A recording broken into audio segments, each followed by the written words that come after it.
unas aclaraciones, a lo mejor previas, es que la temática concursal es una temática que cuando la vamos a desarrollar tenemos que distinguir muy bien que van a haber situaciones que están vinculadas con el derecho sustancial y otras con el derecho procesal.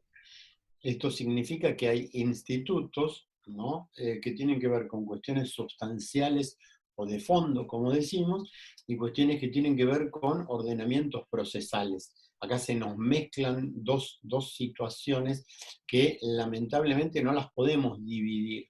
Normalmente cuando uno estudia derecho, separa las temáticas y tiene aspectos, lo civil, lo comercial, lo penal, ¿no? Y tiene esos aspectos como que son los aspectos sustanciales. Estudiamos la pena, estudiamos el contrato, estudiamos la pena en derecho penal, estudiamos el contrato, y separadamente estudiamos otra materia que es derecho procesal. En derecho procesal estudiamos los procesos. Bueno, acá en derecho concursal se da la necesidad, por cómo está estructurado el sistema, de que tenemos que estudiar las dos cosas conjuntamente. Esto hace que estudiemos el derecho de lo que tiene que ver con lo sustancial, con los efectos, con los alcances, y también de cómo eso se maneja dentro del procedimiento, por las características mismas de la temática. Entonces, esto hace que se complique a veces la comprensión, porque no es lo mismo estudiar derecho concursal teniendo alguna base de derecho procesal como cuando no se tiene esa base de derecho procesal.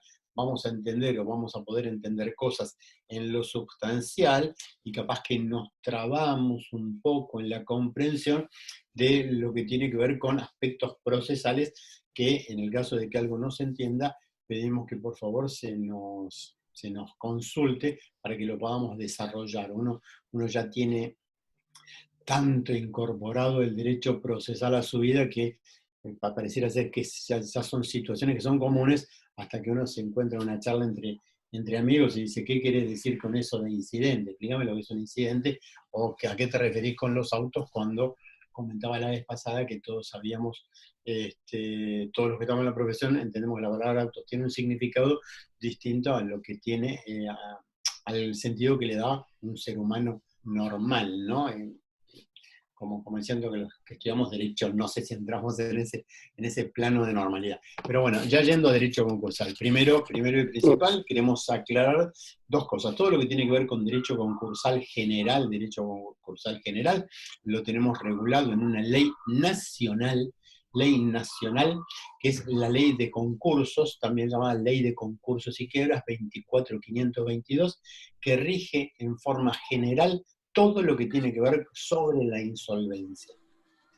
Esta ley, como regla, se aplica a casi todo, y cuando decimos todo porque hay excepciones, a casi todo lo que tiene que ver con estos procedimientos concursales. Los que están excluidos categóricamente por la propia ley de la aplicación son las entidades financieras incluidas dentro de la ley 21.526, es decir, ni a los bancos, ni a las cooperativas, ni a las cajas de ahorro, se les aplica esta normativa. Esta normativa tampoco perdón, a las cooperativas financieras, a las cooperativas no financieras sí se les aplica. Y tampoco se les aplica a las entidades aseguradoras.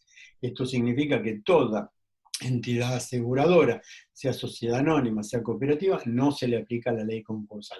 Como regla, fuera de ello se termina aplicando a todo el resto del entorno jurídico. Esto como pauta de regulación. Segundo, para entender el derecho concursal siempre hacemos una aclaración básica, que es que el patrimonio, recordarán ustedes, siempre digo patrimonio, necesitaría una pizarra acá, un pizarrón para poner patrimonio, es decir, que el patrimonio es la prenda común de los acreedores. ¿Esto qué significa? Que la persona realmente, cuando alguien dice responde, él responde con su patrimonio, no responde con otras situaciones, con su situación patrimonial. Cuando aparece un estado de impotencia patrimonial, es decir, no puedo cumplir con mis obligaciones, aparecen las agresiones legales, las agresiones jurídicas de los acreedores que repercuten en el patrimonio de su deudor. Cuando esa impotencia patrimonial, ¿no?, afecta a todo ese patrimonio y se transforma en un estado de impotencia patrimonial, es lógico que se multipliquen esas agresiones patrimoniales, los acreedores sean varios, y entonces lo que se hace es una necesidad de concurrencia sobre el patrimonio del deudor. Y ahí es donde aparecen los procedimientos concursales. Es decir, en los procedimientos individuales, un acreedor, por la vía de un juicio, le reclama a su deudor el cumplimiento. La cuestión es cuando aparecen varios acreedores, cuando se juntan acreedores. ¿Por qué? Porque ahí, frente a la aparición de varios acreedores, lo que se va a generar son situaciones que el que va a llegar primero, el que primero inició la demanda, o el que tiene un crédito privilegiado con algún privilegio muy trascendente, pueda, ¿no?, generar una situación de beneficio, a veces justificado, a veces no, con respecto a otros créditos de otros acreedores. Entonces, para esto lo que se generan son estos procedimientos concursales, que en esencia no son otra cosa que concurrencias. Cuando uno tiene una pizarra, lo que hace es marcar y decir, bueno, yo tengo los acreedores, tengo los distintos acreedores que van a ir sobre el patrimonio del deudor, y cuando armo un procedimiento concursal, lo que estoy haciendo es unificando, mandando a que todos los acreedores se junten para ir juntos sobre ese patrimonio del deudor. Esta es la esencia de un concurso preventivo o de un concurso liquidatorio, llegado el caso también del otro de los procedimientos, que es el APE. Pasa que cada uno de estos tres procedimientos, que son los tres procedimientos que se requieren, van a tener una finalidad distinta, porque la finalidad de agrupar a los acreedores para el concurso preventivo, para conservar la empresa, para tratar de conservar la empresa, el principio de conservación de la empresa, es rescatar la empresa, como se dice hoy. Por oposición a esto, el concurso liquidatorio o quiebra, o quiebro, concurso liquidatorio, no tienen por finalidad liquidar la empresa. Lo que tienen por finalidad es que ir todos juntos sobre el patrimonio del deudor, para que luego de realizado el patrimonio del deudor, liquidado el patrimonio del deudor, se cobren los acreedores a prorrata de esa liquidación. Lo que se mantiene ahí es la igualdad entre los acreedores. La realidad es que lo que se pretende mantener es la igualdad de los acreedores en lo que tiene que ver con esta liquidación, y eso lo describimos jurídicamente con una frase que es la par conditio creditor, es la finalidad de un concurso liquidatorio o quiebra. Para esto, sí. Están consultando acá qué es prorrata, que vos dijiste cobran a prorrata.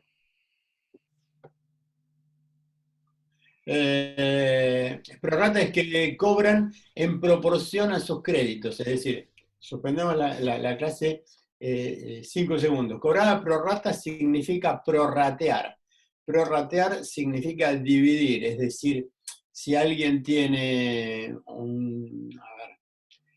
si hay un patrimonio donde hay 100, hay un patrimonio donde hay 100 pesos porque se liquidaron bienes en 100 pesos, y tengo un acreedor y tengo acreedores por 1.000 pesos, y de esos acreedores por 1.000 pesos, uno tiene derecho al 90% y otro derecho al 100%, sobre los 100 pesos que se liquidaron, y la prorrata significa que el acreedor que tenía derecho a 900 pesos va a ir por 90 pesos, y el acreedor que tenía derecho a 100 va a ir por 10. Prorratear, es decir, se mantienen prorratear viene de proporciones, ¿correcto? Esta es una palabra que creo que, si no recuerdo mal, sería matemática de segundo año más o menos, de colegio secundario, donde se explican estas proporciones para manejarlo de esa manera. Creo que más o menos quedó contestado.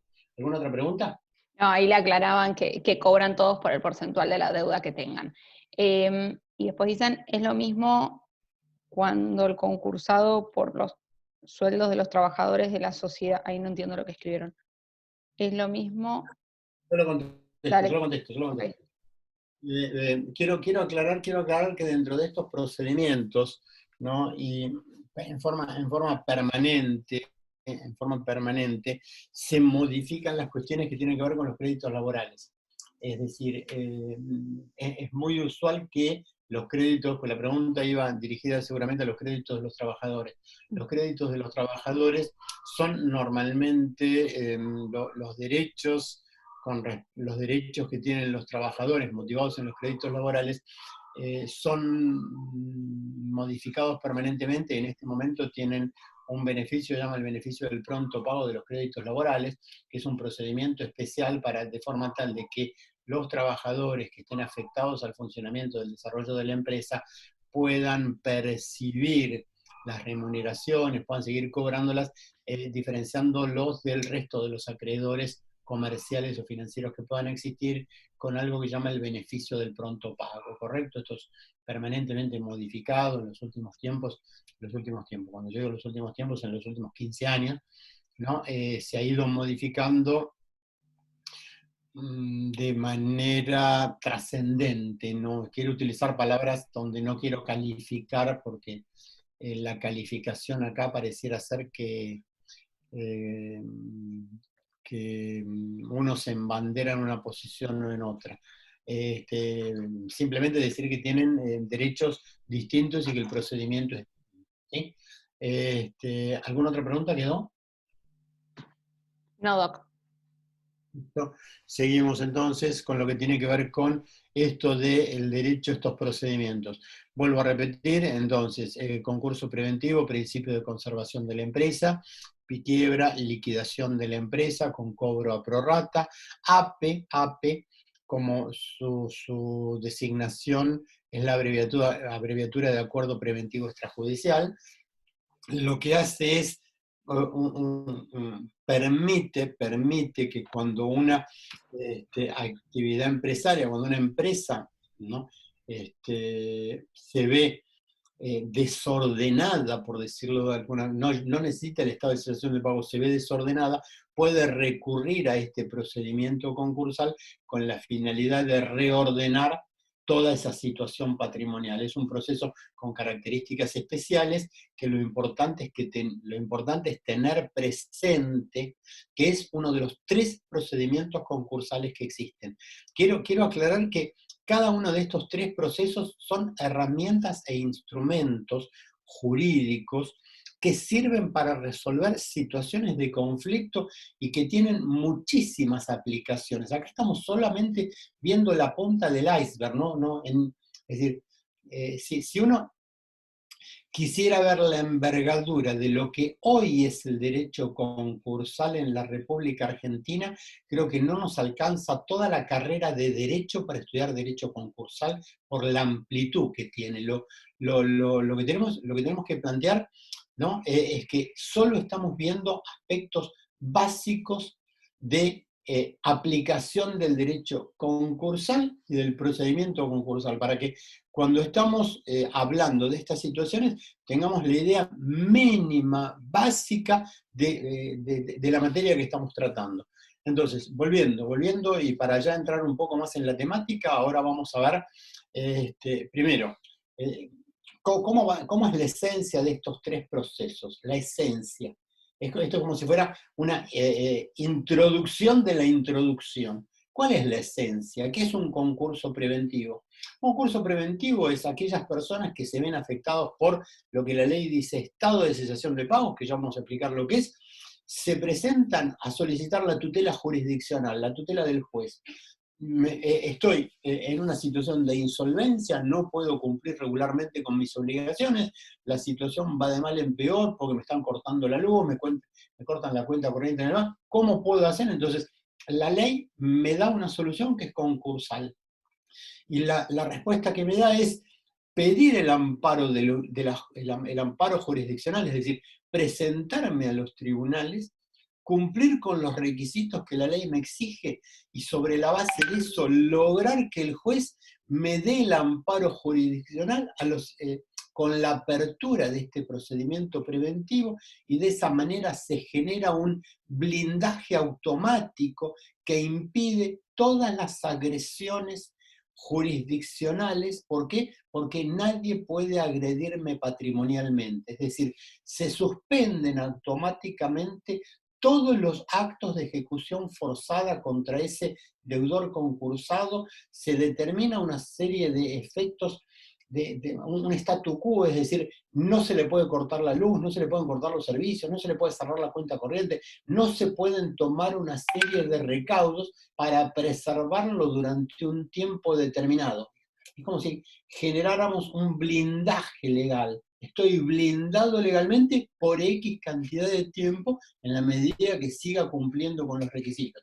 Yo siempre recurro al ejemplo, lo repetí en la comisión anterior, a mí me gusta, una vez me lo explicó un abogado a quien aprecio muchísimo, ¿no es cierto? Decía, es un paraguas jurídico, esa es la mejor explicación. Es decir, me permite que en medio de la tormenta que estoy viviendo en la situación patrimonial, abro un paraguas jurídico y ahí todos los juicios momentáneamente, ¿no es cierto?, chocan y se frenan, no me pegan a mí, no me golpean o no golpean la actividad empresaria que se está queriendo desarrollar. Eso es por un lapso de tiempo. Durante ese lapso de tiempo, todos los acreedores van a tener que ir al concurso preventivo y a decir, yo soy acreedor, y hacer valer sus créditos contra el concursal y contra los otros acreedores. Es un todos contra todos, para que se declare la procedencia de los mismos, declarada la procedencia de los mismos, tratar de llegar a un acuerdo y sobre la base de ese acuerdo homologar el acuerdo y decir salvamos a la empresa porque le damos un plan de pagos, porque generamos esta alternativa, porque logramos esto, porque se logró esto otro, y rescatar a esa empresa, rescatar y preservar a esa empresa, ¿no?, para que siga funcionando. Si no logro eso porque no lo logré, porque pasó algo que me impidió lograrlo, voy a caer en lo que se llama una quiebra, un concurso liquidatorio. El concurso preventivo se transformó en quiebra. Pero quiero rápidamente aclarar que la quiebra puede ser directa o indirecta. ¿Esto qué significa? Que no es que la quiebra es consecuencia del concurso. Y acá se lo repito 3 veces, porque como lo escuchan por primera vez de la otra forma, van a decir que la quiebra siempre previene de un concurso preventivo. No, cuando explico quiebra, yo tengo que decir que la quiebra es un proceso como el concurso preventivo, pero que tiende a liquidar los bienes, que puede ser directa o puede ser indirecta.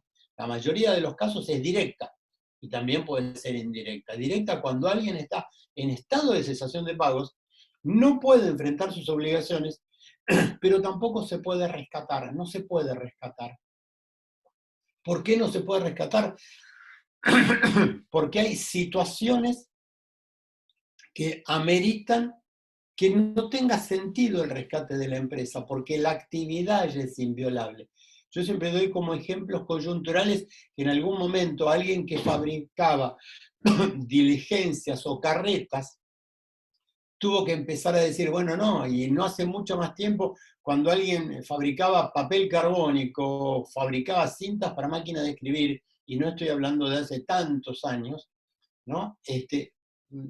Obviamente, si no reconvirtió su actividad y siguió produciendo algo que se usara, ¿no?, vamos a ver que no tiene sentido rescatarla. Imaginen hoy, por ejemplo, no sé, una empresa de medios gráficos o un diario que no se haya ido reconvirtiendo y que esté esperando solo vivir con la venta de la cantidad de diarios que se vendían hace 10 años atrás. Hay un montón de situaciones que tienen que ver. Entonces, en ese caso, no tiene sentido reconvertir, sanear, porque no lo voy a sanear porque la actividad no va. Pero eso es una cuestión económica, no es jurídico. Lo jurídico es rescatamos, lo jurídico es liquidamos, manteniendo la igualdad de los acreedores. Esas son las finalidades. Entonces, nos aparecen esos tres procedimientos,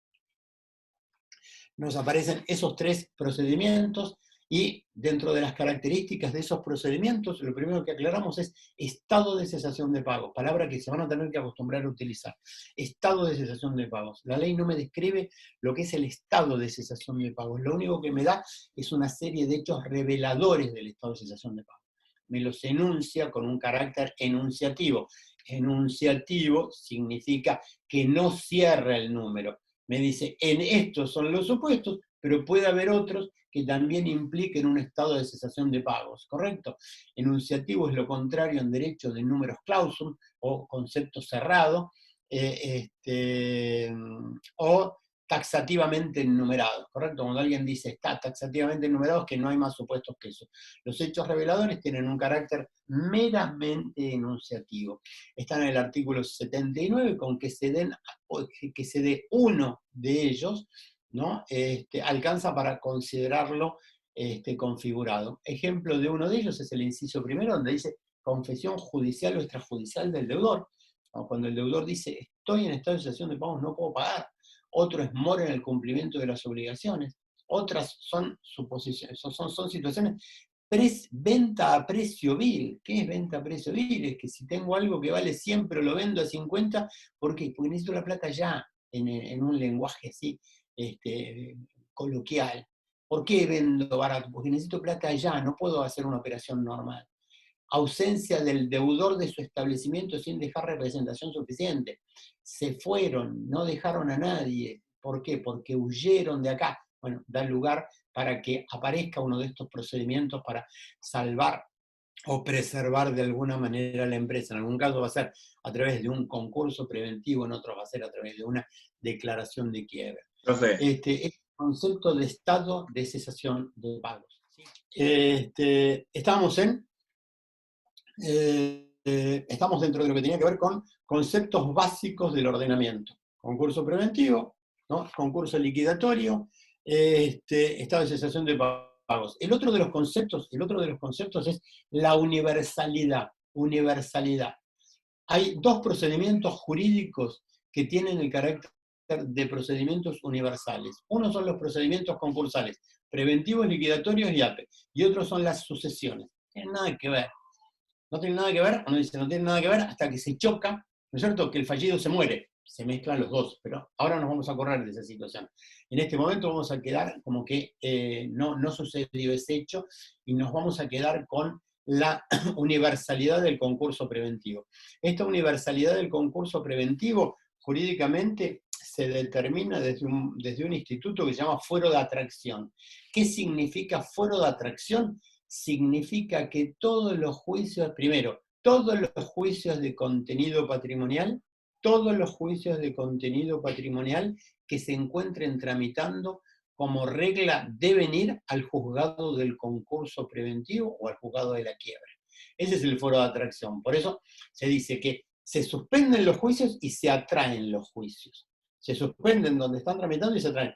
Después la propia ley me marca una serie de excepciones, juicios de conocimiento, si no recuerdo mal, artículos, es el 17 o 18, pensé que es el 18, que me da todas las excepciones donde no se atraen. Sí quiero aclarar ahora rápido que en el concurso preventivo son tantas las excepciones de lo que no se atrae que termina siendo poco lo que se atrae, a pesar de que la norma genérica dice todos los juicios de contenido patrimonial se atraen, esa generalidad se ve muy restringida por todas las excepciones, ¿correcto? Pero el instituto es el que marca, el foro de atracción es lo que marca esta característica de universalidad. Sujetos comprendidos en el ordenamiento concursal, como regla dijimos todos.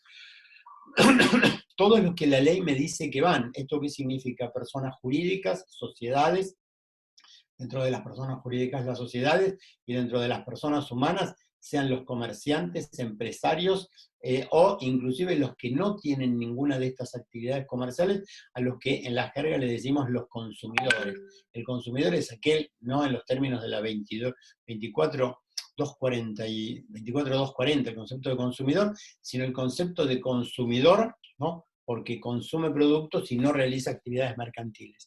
Sí están excluidos, les decía, las entidades financieras y las entidades aseguradoras. Juez competente, siempre juez competente el que tiene la materia mercantil, salvo provincias que tienen jueces especializados en la justicia concursal, como sería el caso de Mendoza, si no recuerdo mal, y Córdoba. Mendoza tiene jueces societarios y concursales, y Córdoba también tiene jueces societarios y concursales. Terminología rápida que afecta a este tipo de situaciones. Concursado, fallido o quebrado. Concursado. En la jerga, cuando hablo en el lenguaje cotidiano, llamo concursado el que está en concurso preventivo. Lo mismo que cuando digo, me quiero referir a un concurso preventivo, 90% de los casos utilizo al que está en concurso preventivo, lo describo como que está concursado. Al que está en procedimiento de concurso liquidatorio quiebra, le digo fallido o quebrado. Esas son la terminología. Vuelvo a repetir que si voy a la pureza del lenguaje, el concurso puede ser preventivo o liquidatorio. Esto significa que alguien no estaría incorrecto decir que está en concurso y que no aclare y esté en concurso liquidatorio. En la jerga, cuando digo está en concurso, normalmente me refiero a que está en un procedimiento preventivo. Esto como aclaración. Otros conceptos, masa de acreedores. Este es un concepto nuevo para ustedes, lo tienen que aprender a conocer. Masa de acreedores es un concepto ideal. Son todos los acreedores, pero en concepto de masa, no referidos a uno puntualmente. No estamos hablando de Felipe, Claudia o Julián. Estamos hablando de la masa de acreedores. ¿Por qué? Porque muchas veces esa masa de acreedores no tiene en cuenta al acreedor individual. Muchas veces es un acreedor contra el resto de la masa de acreedores, quienes son todos los demás en su conjunto, ¿correcto? Activo concursal es todo lo que está en el concurso, son los bienes afectados al concurso. Pasivo concursal es lo que se debe. Acá viene el otro concepto. ¿Qué es lo que se afecta a un concurso preventivo? ¿O quiénes son los acreedores en un concurso preventivo? Todos aquellos que tengan un crédito por causa o título anterior a la presentación en concurso.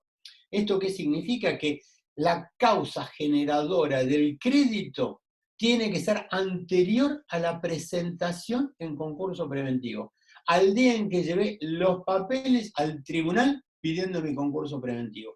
Los que son anteriores van al concurso, los que son posteriores no van al concurso. Es lo que en la jerga le decimos es un crédito postconcursal. En el lenguaje jurídico es un crédito postconcursal. Aclaramos que es concursal y postconcursal. Acá a veces alguien escribe preconcursal. Preconcursal es como si fuera previo al concursal. Por eso a veces chocan esas terminologías. Lo ideal para no confundir es concursal y postconcursal, que de esa manera creo que queda todo un poco más claro. Proceso concursal es el expediente judicial, es la suma de papeles, es el conjunto de papeles que se van uniendo. Un procedimiento para que ustedes se den una idea, aquellos que nunca vieron un expediente, es un conjunto de papeles, ahora no es todo virtual, pero hagan de cuenta que es un conjunto de papeles que se van agregando. Le llevo al juez, ¿no?, un manojo de papeles que está escrito el concurso preventivo. El juez ahí me pone por presentado por parte y por constituir el domicilio legal. Atento, encontrarse reunidos los requisitos, procedo, y ustedes vieron cómo es una resolución de apertura y después le escribe. Eso significa que le pone otra hoja de papel, siempre va atrás. Todo se va sumando, ese es el proceso concursal. Después me aparece otra palabra que son los incidentes. ¿Qué son los incidentes? Es los juicios que están dentro de un juicio principal. Es una palabra procesal, incidente.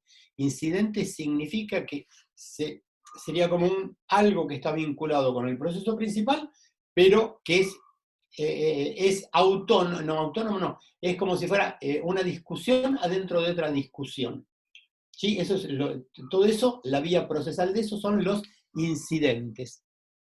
Después me aparece el síndico concursal. El síndico como regla es un auxiliar del tribunal, es un auxiliar legal, es obligatorio por ley, auxilia al juez, pero no forma parte del tribunal, no está dentro del tribunal, es una lista, es un profesional independiente, son profesionales en ciencias económicas, son contadores, y las sindicaturas son clase A o clase B. Sindicaturas clase A son conjunto de contadores, tienen que ser 3 o más, y actúan en conjunto como sindicaturas clase A, y son para concursos complejos, por oposición a las sindicaturas clase B, que son individuales, es un solo contador, y son para concursos menos complejos. También está la palabra grandes concursos y pequeños concursos. Si bien la ley me determina que es gran concurso aquel que tiene que reunir 3 requisitos: más de 20 trabajadores, más de 20 acreedores y créditos superiores a 100.000 pesos.